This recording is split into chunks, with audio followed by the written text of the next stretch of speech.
Welcome back to Just Chattin'.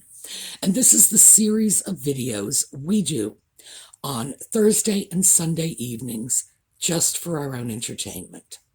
So before we get going, just let me wish all those of you in the US a happy Thanksgiving. For those of you in other parts of the world, this is a long holiday for us. Thursdays, Thanksgiving, we eat until we can't move. And then the next day, which is called Black Friday, is a day we go out and shop until we have spent every cent we own. It is the most quintessential American holiday you could ever think of. Eat till you drop, shop till you drop. That's the US in one tiny capsule. So just don't worry about it. I mean, I guess that's all I can say. For Americans, happy Thanksgiving. For the rest of the world, blow it off. It's just something we do. We had a lot of choices today. And that's mostly because Nutmeg and Ginger cannot keep their little mouths shut for more than 30 seconds in a row. So we've always got plenty to work with. But I thought we would go back and take a closer look at the Ellen DeGeneres interview. Because, first of all, the last time we talked about this last week, I sort of lumped it in with another interview. And mostly, be fair about this, mostly it was because I had not seen very much of the interview with Ellen because they were releasing it in clips. And I've seen enough of the clips at this point to really get a very good sense of the things that I want to discuss, at least. So that's what we're going to do when we come back.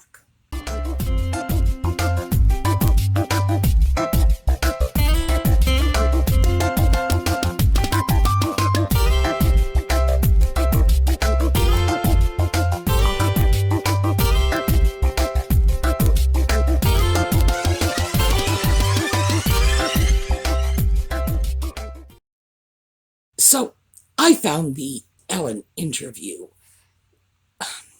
strange because these are two women who are claiming to be friends. And I watched that interview. I didn't see anything that struck me as friendly. Oh, and let me just mention this. I don't usually get into body language in this, but just because I don't get into it doesn't mean I don't have a degree in it. I do. One of my undergraduate majors was communications. So yeah, I can do this. Ordinarily, I don't. Mostly because there are plenty of other people who I think do a perfectly fine job of this out on YouTube. Well, not plenty, but there are a couple of people who are doing a good job on it. Let me put it that way. But I did want to try to at least do some overall assessment, because when two people are friends and they are doing any kind of discussion, conversation, whatever, in this case, interview, you see the friendship come across. Not in this case. I found some of it really striking. The one who was throwing out all of the friendship indicators was Ellen. She was the one who was talking about spending time with Harry and Nutmeg and talking about, oh, and your little boy Archie, he's such a sweet soul. And, you know, that all of those, I've been over to their house. I am their friend. That was all coming from Ellen. It was interesting because that was paired up with very high anxiety on Nutmeg's part, and we'll get into some particulars in a second, but in addition to the high anxiety levels, she was not throwing the, oh, I've been to Ellen's house so many times, indicators back. Interesting stuff. What that says to me, what the whole interview as a whole said was, we're not looking at friends. We are looking at people who are probably simply trying to use each other. That would be the best spin I could put on it. Frenemies comes to mind. So let's get into some specifics. Nutmeg claims to have met Ellen, and their friendship began in 2012 when she met Ellen at a dog shelter, and Ellen told her to adopt a dog when she saw her playing with a dog.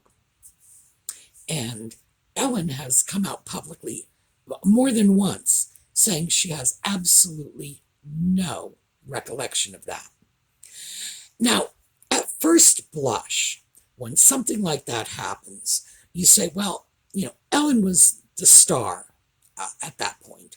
Nutmeg, she was into, I guess, her first year on a Canadian cable TV show and had not done much before then. Maybe Ellen shows up at dog shelters and talks to people all the time. We really don't know. On the other hand, I find it very, very hard to believe that anyone who crosses Nutmeg's path is not going to remember her. Why is this? Because she will work to be memorable. She will throw on the charm with a trowel. And we've seen this with virtually every filmed performance she has ever given. Interviews, not just interviews, but all of the footage that's been taken of her over the last few years since she got involved with Harry. She lays on the charm, and she lays it on thick. And we see this with her just walking through crowds of people in the UK when she was pretending she wanted to be a member of the royal family. No. One thing she is not is forgettable. Would she have thrown on the charm for Ellen? Of course she would have, because she just sucked up to anybody she thought was going to do her any good at all. Beyond that, it's a fundamental trait of a histrionic personality. They just cozy up to anyone they feel is more powerful. No question that Ellen was more powerful. So then, if that isn't something Ellen was likely to have forgotten, I'm wondering if that's something that ever even happened in the first place. Did she actually see Ellen, or was this a complete fabrication? Now, she's made up crazier stories than this, with more important people than Ellen DeGeneres. The Archbishop of Canterbury married me 3 days before the wedding in my backyard. Well, I'd have to say offhand, anybody in their right mind is going to consider the Archbishop of Canterbury a much more important person than Ellen DeGeneres. And if Ellen has any sense, she would agree with that. Did not stop Nutmeg from throwing that lie out. I don't think she thinks past the lie, but I've got my questions about that. There was a point in the interview with Ellen, and this is the point at which Nutmeg was displaying the strongest indicators of anxiety. She displayed strong anxiety indicators all throughout that interview process, but this is where they were the strongest.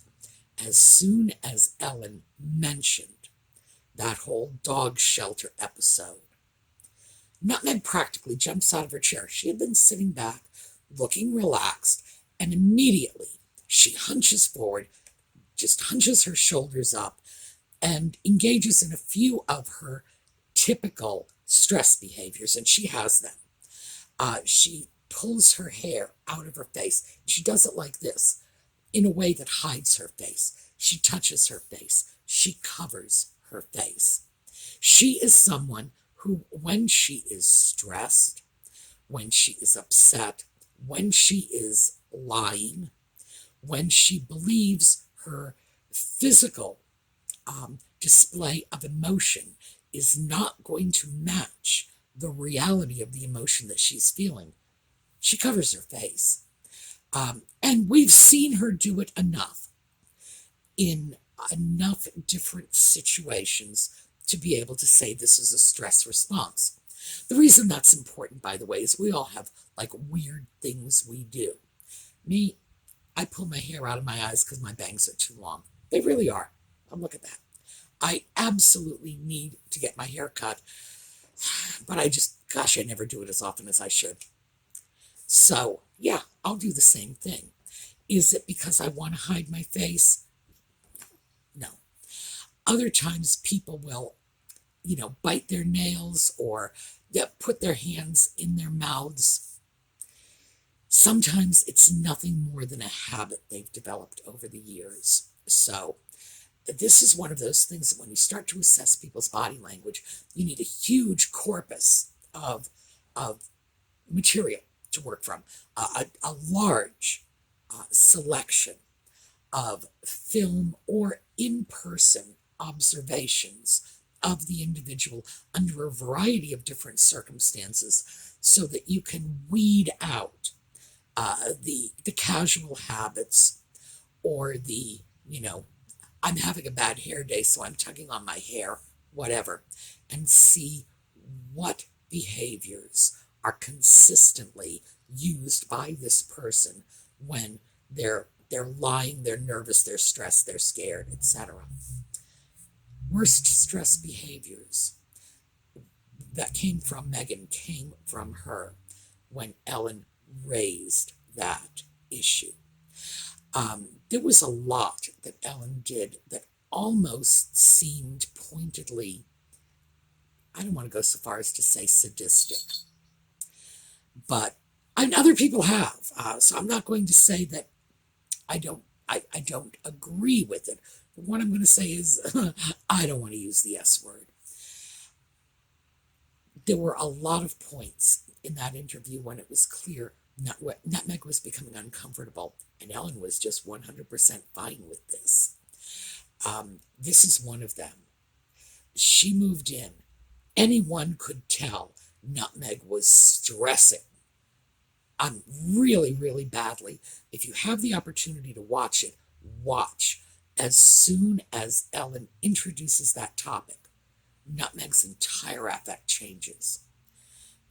And Ellen, who is, she's not a body language expert. She's a stand-up comedian, but she knows how to play an audience, and she's interviewed people for a number of years. She absolutely has to know when the subject of her interview is uncomfortable. So she had to know this. There's just no way around it, because whatever else Ellen is, she's not an idiot. This is an intelligent woman. You got to wonder about that. Are they really friends? I'm not so sure. Other times when Nutmeg was exhibiting a lot of stress was in that ridiculous little pranky thing they did. Now, I don't watch Ellen, as I say. I don't watch television, so please bear with me. But as I understand it, this is a common feature of Ellen's interviewing, that she sends people out to kind of make fools of themselves in public. And Nutmeg insisted she wanted to do this.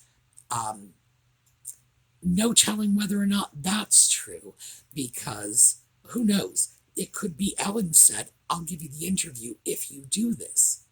We have no way of knowing what went on behind the scenes. But one thing we can say is Nutmeg's body language was indicating tremendous stress. Now, mine would too, but I never would have agreed to do that nonsense in the first place. But all kinds of things, clenching her jaw, clenching her fists, her face. She would actually fall into grimaces. And I'm sure there are body language people on YouTube that are dissecting that interview. I haven't had a chance to see them yet. So if yeah, I'm going to do this whether you like it or not. I'm going to put in a couple of people who are good with body language and just throw in a couple of links in the notes below the video. Take a look at what they're saying, because these are people who do it all the time. Me, I got a degree in it. I've never used it. I got that on the theory that I needed to get an undergraduate degree in something, but I immediately went into grad school, so yeah, I had no intention of using it, ever. But what can I say? It's there. I remember. We also got a lot of comments in the last video about the story that she told on the Ellen interview about climbing into the back of her car. And someone actually tracked down my email address and emailed me at home with a link to the video that Catherine Zeta-Jones did in 2000, climbing in to the back of a car. And Nutmeg's told this story before, not prior to 2000, of course, but she has told this story before, that she was climbing into the back of the car. According to her father and her sister both, no, never happened. It's not in line with anything we know about how well her father took care of her. And of course, as soon as her father was not taking care of her any longer, her fiance and later husband, Trevor, was taking care of her. The idea that she was running around in a hoopty, I don't know what you call them today. When I was younger, that's what you called them, a hoopty. That's, that sort of $300 first car every 16-year-old boy buys. Yeah, right, the door doesn't work, the trunk doesn't work. And of course, people pulled out all of the logical arguments, like, if your driver's side door doesn't work, why don't you just use your passenger's side door instead of climbing through the trunk? The upshot is, I don't think anybody really believes that story for an instant. And with the Catherine Zeta-Jones commercial, it was for Alfa Romeo, by the way. I'll put a link in. We even have the source of it. The problem when dealing with Nutmeg on any level is, and I say this all the time, histrionics lie. They will just say anything that is going to get them the attention they want at the moment, and they will lie about what time of day it is. It doesn't have to be a huge lie. It can be a teeny-weeny little lie. Whatever they think is going to serve their purpose, and their purpose is usually bringing attention to themselves, they're fine with it. Can they be caught? Is there going to be a Catherine Zeta-Jones video out there? Yes. Do they care? No. No.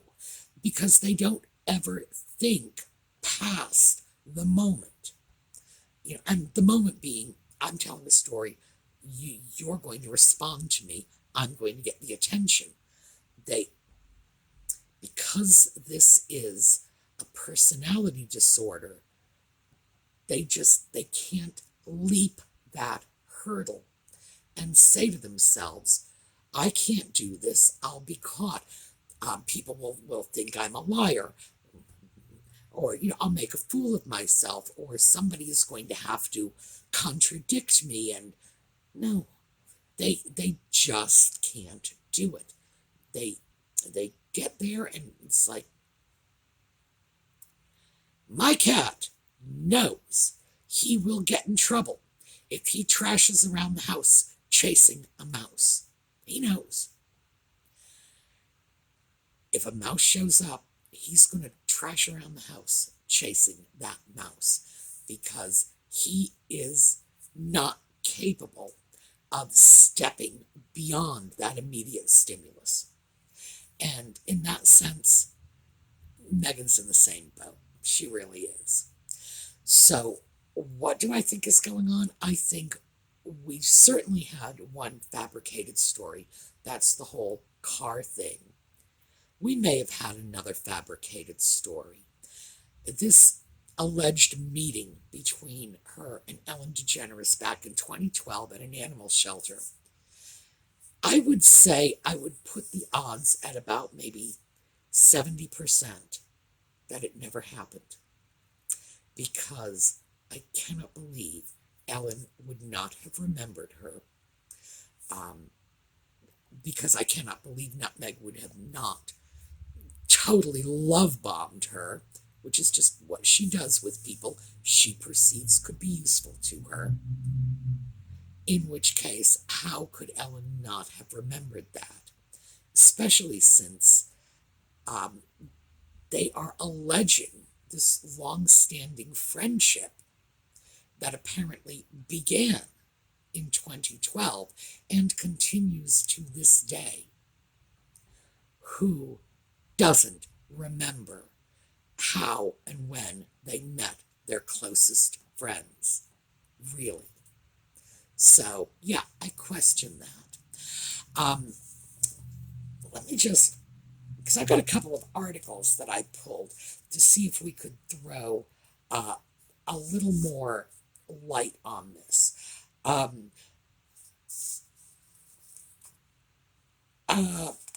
Here's a quote. By the way, I'll put in the full text of the articles if I can. If I can't, I'll throw in links to them. At one point, Ellen was speaking about spending the afternoon with Prince Harry and Meghan. And here's the quote she gave. Now, this was this is the article in Nikki Swift. Yeah. All right. So, this is a quote. I spent the afternoon with Prince Harry and Meghan. It was an honor for them to meet. That's her quote. I spent the afternoon. It was an honor for them to meet. Was she saying it was an honor for them to meet her? And that's what it looks like. I got to hold little Archie, the baby. I fed Archie. I held Archie. He weighs 15 pounds, which the exchange rate is, I believe, $17 here. So she made a joke of it.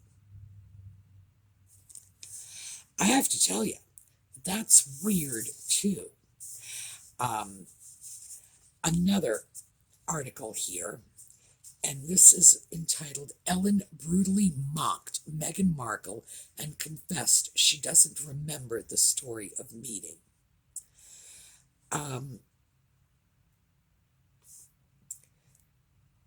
In what some viewers have claimed is a thinly veiled dig at Meghan's acting prowess, Ellen replied, but you auditioned that often that they knew you, to say break a leg. This is when Nutmeg was talking about how much time she spent going into the studios for auditions. Would I take that alone as a dig? No. But here's another from the same article. Taking a playful swipe at Harry's new fiancée on her show, Ellen said, by the way, this would have been, new fiancé, it would have been, 2018? Ellen said, her name is Meghan Markle. She's from Los Angeles. She's an actress. She's been on General Hospital. She's been on CSI New York. And this is true, she was once the holder of Case 24 on Deal or No Deal. With the audience bursting into laughter, Ellen then jokingly suggested Harry had made the wrong choice. She continued, which means if Harry had picked the other model, could he have gotten $1 million? So darn it. Yeah.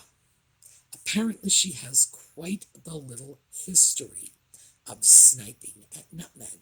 Now, she's a comedian. You expect that.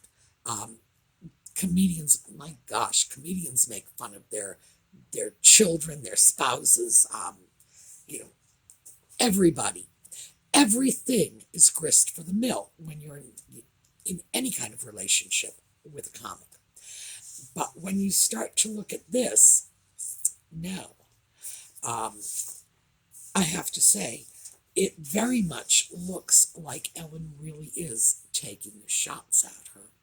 So, is that what's going on? Yeah, I, I'm sold on that. Um, Now, the interview was presented as a surprise interview. And I mean, it's like, what does that mean? Does that mean Nutmeg got into her car one morning, drove down to the studio, walked on the set and said, "Hi, I'd like to be interviewed by Ellen today"? Who is who's being surprised by this? You can't have a surprise interview unless someone happens to walk in to a set. And that, I don't know if that still does happen. I know that used to happen from time to time. Things like the Tonight Show with Johnny Carson. People would occasionally, very occasionally, find themselves in the area, celebrities, and say, well, I'm going to go say hi to Johnny Carson, because apparently he welcomed his celebrity friends to do that. But today, I don't think so. I really don't think that's happening, especially because these are not live. They're not live shows. These are taped well in advance. So I'm not seeing this as a surprise. So I have to say, at the end of the day, do I think there's a friendship there? No. Mutual using, yes. Frenemies, possibly. A friendship, really? No.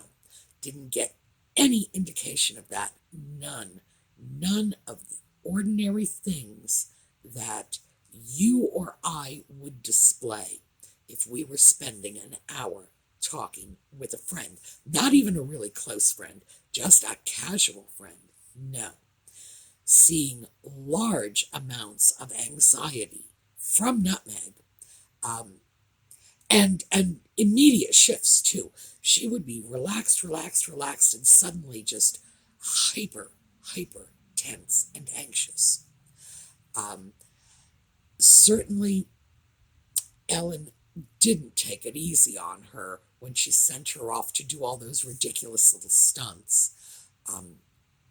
No, not seeing friendship there at all. I think this is another one of Nutmeg's mythical friendships. And again, histrionics do this. They tend to exaggerate the importance of their position in other people's lives. The example I gave when we were talking about this was, I think, the UPS man picks up the pen you drop on the floor, and it's like, oh, we're getting married. That is typical histrionic behavior.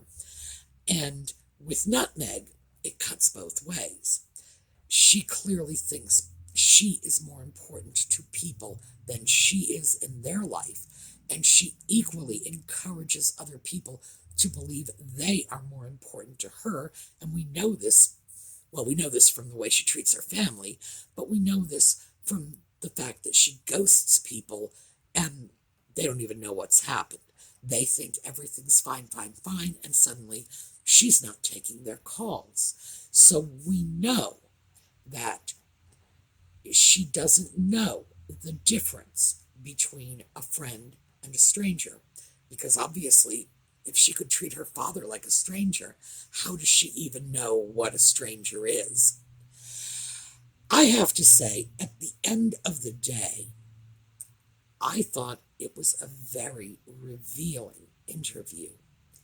I don't think it went anywhere near doing what Nutmeg wanted it to do. And as we spoke about last week, this is her push to be perceived as ordinary folks. You know, the thing she's pushing for in these interviews is, I want to talk about being a wife. I want to talk about being a mother. With Ellen, she was talking about her baby teething. Well, we're not getting any sleep because the baby's teething. Really? Like there's nobody to deal with that.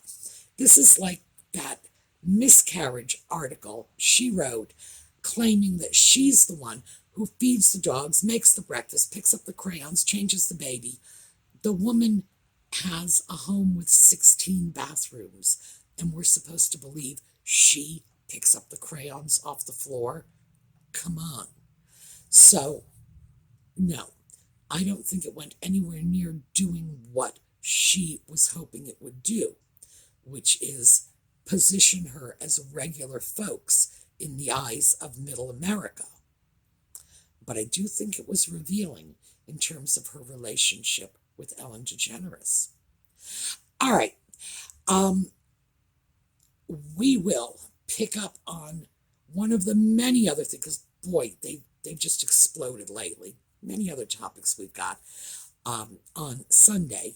Meantime, the giveaways are still going on. This, by the way, is another one of our giveaway items. So you can look for this at the giveaways. There is plenty of jewelry and all kinds of goodies being given away. Go over to the Sumi Angels Facebook page, and the angels will just sort of walk you through the process of entering the contests. Get yourself a prize. Everything's going to be given to somebody. Why not you? All right. So, have a terrific day. I will see you this weekend for our thrifting videos. Sunday night for another Just Chattin'. We're going to take a little slideshow on our way out. As always, very much looking forward to your comments, because I read them, and whenever I can, I will follow up on them. So, have a terrific day.